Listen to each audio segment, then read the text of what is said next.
Welcome to Filmoments tutorials. In this video I will show you how to add a shadow around your image in Canva Mobile App. If you are new to this channel, please subscribe and hit the bell button to be updated with our latest upload. Let's go ahead and open Canva app. Let's just say that I'm making a YouTube thumbnail. I want to start with a blank template. Then select a background photo.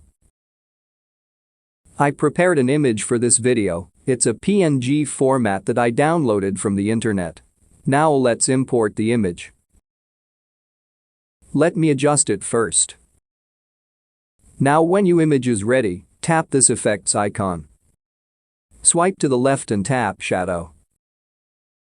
Now click use if it's your first time using it. You can choose any of these shadow effects. Let me show you this drop effect. Tap on this icon at the middle to adjust the shadow. You can adjust the position of the shadow in here. Just drag the blue bar to adjust the shadow effects. So that is how to add a shadow around an image on Canva.